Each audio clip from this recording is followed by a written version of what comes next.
Hey guys. So, in case you haven't heard, Bert Kreischer has a drinking habit. That's right, you heard it here first. I'm breaking the news. It's official. Biff McBuffington is officially putting on the record for the first time ever. Bert Kreischer has a drinking habit. Now, obviously, you've heard this a million times before. You've seen it on his podcast. This is nothing new in the slightest. But I think there is a little bit more to this than simply him loving drinking. There's definitely some amount of marketing and attention seeking here, and we can get into it. So, at face value, he talks about drinking like it's his biggest passion. Here's a clip from Barstool Sports, and I don't know how much of this is ironic, but he sounds serious, and the editing is just I will never quit drinking. I will never quit drinking. I will always make sure that I can keep my body healthy enough so that I can always drink. I love seeing a sunrise with a cocktail, seeing a sunset with a cocktail, having friends walk into your house with a bottle of wine, getting on a plane. Can I get you something? Double Jack on the rocks. Lots of rocks.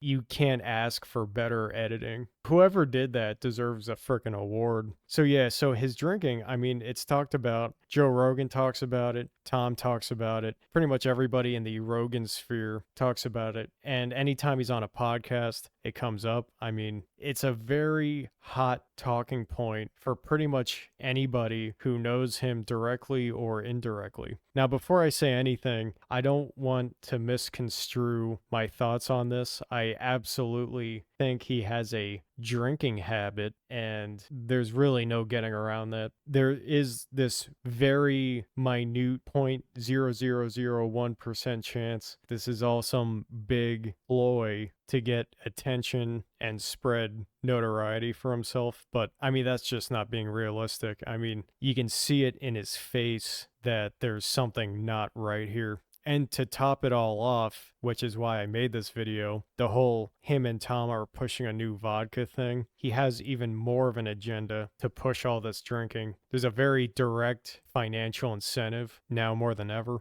Okay, so to get started here, we can start at the beginning when his college drinking days landed him the infamous Rolling Stones article. I never actually read this article, and I'm not going to, but I've heard him talk about it. I think it was on Joe Rogan. And I mean, he talks about this article like it was like a christening. It's almost odd how he references it. To me, it just sounds like an article was written about him 20 years ago. And I mean, that is cool that you have an article written about you or whatever, but he makes it sound like that was the cocoon where he blossomed into this drinking butterfly. But I think the takeaway we can get from this is it was a pretty clear message to him that says, if I drink and I act crazy, I get attention and I can use this to my advantage. And hey, I mean, like if I was in his position, would I do the same thing? I mean, maybe, I don't know. Okay, now we can fast forward about 30 years. 25 years. This clip is very recent. It was on a very recent Two Bears, One Cave. And he talks about how he stopped drinking. He sounds pretty proud of himself for it, but then he immediately says, but he had some margaritas and some other stuff, but that doesn't count because he didn't get a hangover. You were in Stockton? I said to the group, because I wasn't drinking this week, I went to Tyler Florence's, had a martini and 2 wines. Don't count that as drinking. No hangover. Woke up, work out hard the next day. The next day we're in Stockton. And I said to the group, just giving you a heads up, if we get a chance to go out in Stockton with Nate Diaz, we're going. Everyone was fucking terrified. Yeah. Everyone's like, no, we're not going out. And it's like, I don't know how I feel about this clip because it's like, I don't know. I mean, on one hand, I do have, unfortunately, too much familiarity with alcoholism, and this isn't too far off from things I've witnessed firsthand. On the other hand, this is a little too on the nose. I feel like the way he said this, he was clearly fishing for attention, whether it's from Tom or people on the internet, like losers like myself, making stupid, pointless videos about it, or maybe he's fishing on the 0.1% chance Daddy Rogan sees that clip and makes some comment or texts him, and then that segues into another seat on the Daddy Rogan podcast. So, I mean, at face value, I almost feel bad for the guy if he actually feels that way. But on the other hand, he's clearly trying to make an image and a brand for himself. So, I don't know. I mean, I guess it is what it is, but I don't know. That's crazy, man. This goes into the next point, which is he knows how to get views, for better or worse. He's gone on record saying if he knows something gets views, he does it more often. And I'm sorry in advance, but I have to play the infamous squeal laugh clip.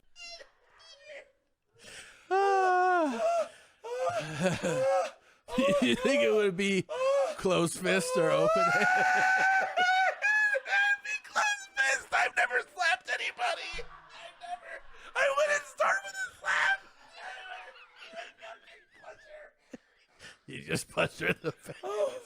And he's gone on record, by the way, for this. He's directly said that he knows that laugh gets views, so he does it more often. I guess he had a TikTok where he did that laugh and it exploded. But he's done it, at this point, he's done it at least dozens of times. So he knows what he's doing, and while it doesn't always work, and it sometimes hurts his image, he is good at getting views and attention and all that.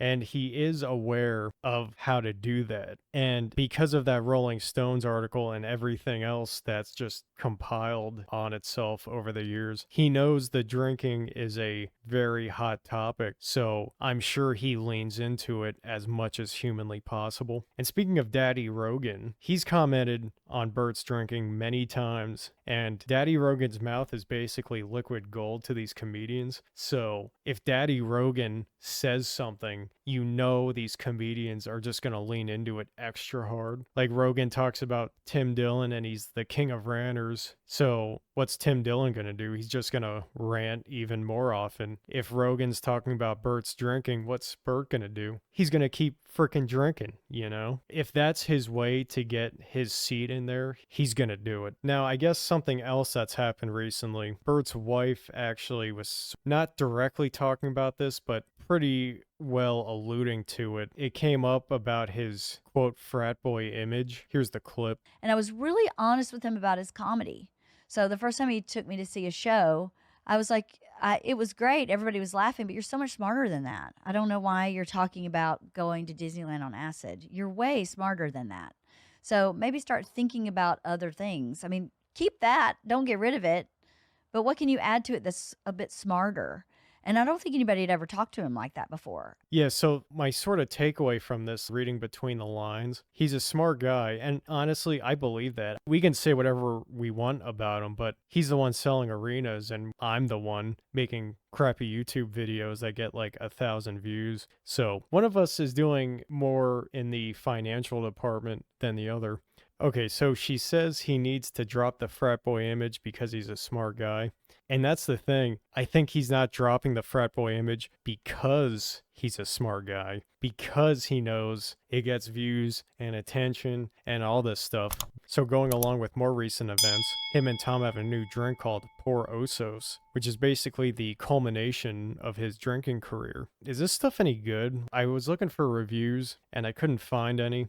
The only thing I noticed is it's way cheaper than Brendan Schaub's Tiger Thick. But either way, they now have a product line which leans very directly into his drinking habit. So now his hands are pretty tied where he has to stick with this drinking shtick, you know? And going back that clip I played earlier, he claims he stopped drinking, but I mean, if there's any truth to that statement, he obviously hasn't. So like, what's going on, you know? And in all the promotional material I've seen for this drink, he's acting like he's chugging it, which if he's venturing into alcoholic territory, I mean, that's a real shame to put an alcoholic through that kind of treatment, you know? But hey, I mean, it's his life. He's making an absolute ton of money, and it is what it is, I guess. But here we are, and I'm making this stupid video on it. Before we wrap this up, I just wanted to play the pretty brutal clip of Tom and Bert basically raiding the Pat McAfee show. it's pretty hard to watch. I'll just play a little bit of it. None of us know what's going on. Sorry. Come on, let's see how including many me. you And I walked in with You him. said 40? Yeah. All right. All right, you count it, AJ. Come on. One. do. Yeah, lock out. Yeah, go on. Yep. Oh, these aren't pushing. You can see his We're horse. going. Come on. Where's he at right now? 15. 16. Where you at, Bert? What number are you at? Don't make him count. All the way up. Somebody else count. No, we missed it already. I know. So if we start You're counting, semi-impressed, though. at least 20. Come on. Yeah, I mean, I feel serious secondhand embarrassment watching that. And I've actually been meaning to make a video on this, but it seems like all these comedians reach a point where they're no longer self-aware or they're no longer like in touch with the audience. And I feel like these two have officially crossed that line. But anyway, so that's the video. Like, subscribe, comment, all that good stuff. So until next time, I will see you guys later.